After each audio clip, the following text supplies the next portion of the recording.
ನಮಸ್ತೆ, cooking from ರೋಷನಿಗೆ ಸ್ವಾಗತ ಸುಸ್ವಾಗತ. ಇವತ್ತು ನಾನು ಶಾಯಿ ಕಬಾಬ್ ಹೆಂಗೆ ಮಾಡೋದು ಅಂತ ಹೇಳ್ಕೊಡ್ತಾ ಇದ್ದೀನಿ. ಕುರಿ ಮಟನಲ್ಲಿ ಮಾಡೋದು ತುಂಬ ಟೇಸ್ಟಿಯಾಗಿರುತ್ತೆ, ತುಂಬ ಚೆನ್ನಾಗಿರುತ್ತೆ. ಈ ಮನೇಲಿ ಮಾಡಿ ಮಕ್ಳಿಗೆ ನೋಡ್ರಿ. ಇದು ಒಂದು 1/4 kg ಅಷ್ಟು ಮಟನ್ ತಗೊಂಡಿದ್ದೀನಿ. ಅದ್ರ ಜೊತೆಗೆ ಇದು ಕಡಲೆಬೇಳೆ ಹಾಕ್ಕೊಂಡು ಬೇಯಿಸ್ಕೋಬೇಕು. ಇದ್ರ ಜೊತೆಗೆ ನೀರಲ್ಲಿ ಹಾಕಿದ್ದಲ್ಲ ಒಂದು ಸ್ವಲ್ಪ ನೆಂದಿತ್ತು ಬೇಗ ಆಗಲಿ ಅಂತ. ಕಡಲೆಬೇಳೆನ ಇದು ವಿಷಲಲ್ಲಿ ಕೂಗಿಸ್ಕೋಬೇಕು.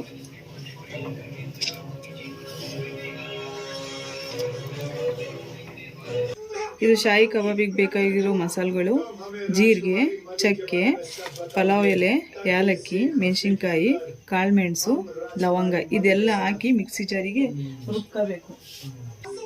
ಧನಿಯಾ ಒಂದು ಸ್ವಲ್ಪ ಹಾಕ್ಕೋಬೇಕು. ಇದೆಲ್ಲ ಹಾಕಿ ಮಿಕ್ಸಿ ಜಾರಿಗೆ ರುಬ್ಕೋಬೇಕು. ಸ್ವಲ್ಪ ಶುಂಠಿ ಹಾಕ್ಕೊತಾ ಇದ್ದೀನಿ. ಒಂದು ಈರುಳ್ಳಿ, ಅರ್ಧ ಈರುಳ್ಳಿ ಹಾಕ್ಕೊತಾ ಇದ್ದೀನಿ.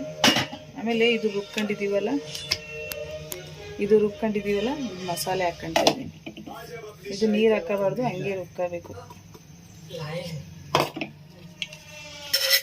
ಒಂಚೂರು ಬೆಳ್ಳುಳ್ಳಿ ಪೇಸ್ಟ್ ಹಾಕ್ಕೊತಾ ಇದ್ದೀನಿ. ಶುಂಠಿ ಹಾಕಿದ್ದೀನಲ್ಲ ಅದಕ್ಕೆ ಬೆಳ್ಳುಳ್ಳಿ ಪೇಸ್ಟ್ ಹಾಕ್ಕೊತೀನಿ. ನೀರು ಜಾಸ್ತಿನೇ ಹಾಕೋಬೇಕು, ಬೇಳೆ ಹಾಕಿದ್ರಿಂದ ಸೀದೋಗ್ಬಿಡುತ್ತೆ. ಇದು ಎಷ್ಟು ಬೇಕೋ ಅಷ್ಟು ನೀರು ಹಾಕ್ಕೋಬೇಕು. ನೋಡಿರಿ, ಇಷ್ಟು ನೀರು ಹಾಕ್ಕೊತಾ ಇದ್ದೀನಿ. ರುಚಿಗೆ ತಕ್ಕಷ್ಟು ಉಪ್ಪು ಹಾಕ್ಕೊತಾ ಇದ್ದೀನಿ. ಈ ಕುಕ್ಕರು ಮುಚ್ಚಾಕ್ಕೊತಾ ಇದ್ದೀನಿ. ಇದು ಅಮ್ಮಮ್ಮ ಅಂದ್ರು ಒಂದು 15 ವಿಷಲ್ ಮಾಡ್ಕೋಬೇಕು. ಇದು ಮಟನ್ನೆಲ್ಲ ಪೀಸ್ ಆಗಿಬಿಡ್ಬೇಕು, ಹಂಗೆ ಮಾಡ್ಕೋಬೇಕು. ನೋಡಿ ಫ್ರೆಂಡ್ಸ್, ಈ ಕುಕ್ಕರಲ್ಲಿ ಮಟನ್ನು ಆಮೇಲೆ ಬೇಳೆ ಬೇಯಿಸ್ಕೊಳಕ್ಕೆ ಹಾಕಿದ್ವಲ್ಲ, ಬೇಯಿಸ್ಕೊಂಡು ಇದರಲ್ಲಿ ಹಿಂಗೆ ಇದು ಮಾಡ್ಕೋಬೇಕು. ಎಷ್ಟು ಚೆನ್ನಾಗೈತೆ. ಇದೊಂಚೂರು ಫ್ರಿಜ್ಜಲ್ಲಿ ಇಡಬೇಕು ಫ್ರೆಂಡ್ಸ್, ಗಟ್ಟಿ ಆಗೋಕ್ಕೆ. ಆಮೇಲೆ ಕಬಾಬ್ ಮಾಡೋದು.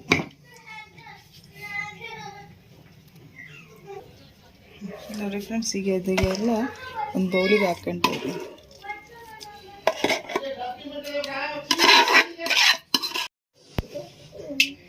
ನೋಡಿ, ತಣ್ಣಗಾಯ್ತೆ. ಅದಕ್ಕೆ ಈಗ ಪುದೀನ ಸೊಪ್ಪು ಆ್ಯಡ್ ಮಾಡ್ಕೊತಾ ಇದ್ದೀನಿ. ಕೊತ್ತಂಬರಿ ಸೊಪ್ಪು ಹಾಕ್ಕೊತಿದ್ದೀನಿ.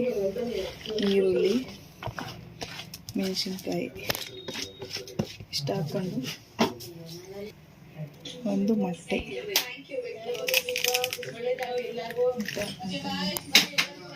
ಇದು ಚೆನ್ನಾಗಿ ಮಿಕ್ಸ್ ಮಾಡಬೇಕು. ಇದು ಕಬಾಬು ಒಡೆದೋಗಲ್ಲ, ಕ್ಲೀನಾಗಿರುತ್ತೆ. ಮೊಟ್ಟೆ ಎಲ್ಲ ಹಾಕಿದ್ರೆ ತುಂಬ ಟೇಸ್ಟಿಯಾಗಿರುತ್ತೆ, ತುಂಬ ಚೆನ್ನಾಗಿರುತ್ತೆ.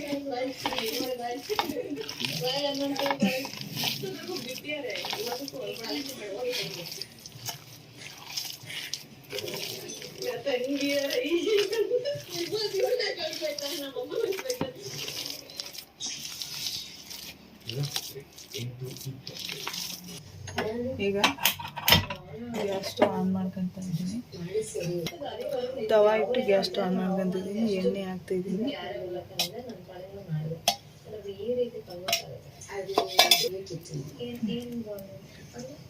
ನೋಡಿ, ಈ ಥರ ರೌಂಡ್ ಮಾಡ್ಕೋಬೇಕು ಕಬಾಬು. ಇದು ಹಿಂಗೆ ಬಿಸಿ ಆದಮೇಲೆ ಹಿಂಗೆ ಇಟ್ಕೋಬೇಕು. ತುಂಬ ಟೇಸ್ಟಿಯಾಗಿರುತ್ತೆ, ತುಂಬ ಚೆನ್ನಾಗಿರುತ್ತೆ. ಇದು ಹೆಸರು ಶಾಯಿ ಕಬಾಬ್ ಅಂತ. ನೀವು ಒಂದ್ಸತಿ ಮನೇಲಿ ಮಾಡಿ ನೋಡಿ. ಚೂರು ರಿಸ್ಕ್ ಆಗುತ್ತೆ ಇದು, ಆದರೂ ತುಂಬ ಟೇಸ್ಟಿಯಾಗಿರುತ್ತೆ. ಇವತ್ತು ಹೊಸ ವರ್ಷ ಎಲ್ಲ ನಮ್ಮ ಮಕ್ಕಳಿಗೆ ಮಾಡಿಕೊಡ್ತಾಯಿದ್ದೀನಿ. ನಮಗೂ ನಿಮಗೂ ತೋರಿಸ್ತಾ ಇದ್ದೀನಿ ಒಂದು ವಿಡಿಯೋ ಹಾಕೋಣದ್ಲಾಗೆ ಅಂತ.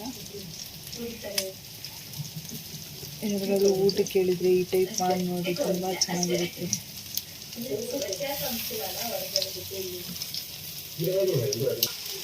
ಎಷ್ಟು ಚೆನ್ನಾಗಿ ಫ್ರೈ ಆಗ್ತಾ ಇದೆ. ಸೂಪರ್ ಟೇಸ್ಟ್ ಇರುತ್ತೆ ಇದು. ಇದನ್ನು ಒಂದ್ಸತಿ ಮಾಡಿ ನೋಡಿರಿ, ಎಷ್ಟು ಚೆನ್ನಾಗಿರುತ್ತೆ ಅಂದರೆ ಅಷ್ಟು ಸೂಪರಾಗಿರುತ್ತೆ. ನೋಡಿ, ಇದು ಹಿಂಗೈತಲ್ಲ,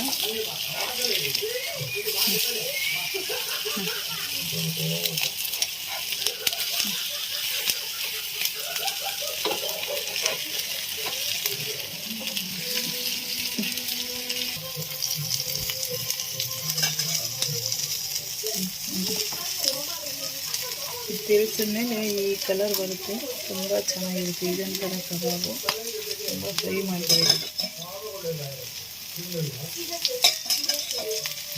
ಎಣ್ಣೆ ಹಾಕೊಂಡು ಫ್ರೈ ಮಾಡ್ತಾ ಇದ್ದೀನಿ.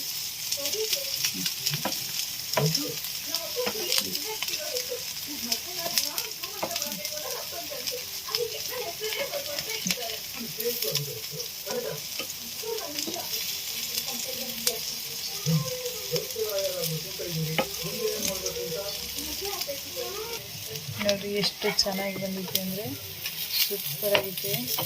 ಹಿಂಗೆ ತಿಂದರೆ ನೋಡಿರಿ ಶಾಯಿ ಕಬಾಬ್ ರೆಡಿ. ತುಂಬ ಟೇಸ್ಟಿಯಾಗಿರುತ್ತೆ, ತುಂಬ ಚೆನ್ನಾಗಿರುತ್ತೆ. ಮಾಡೋಕ್ಕೆ ರಿಸ್ಕು ಆದರೂ ಒಂದ್ಸತಿ ಮನೇಲಿ ಮಾಡ್ತಾನೆ ಇರಬೇಕು ಅನಿಸುತ್ತೆ.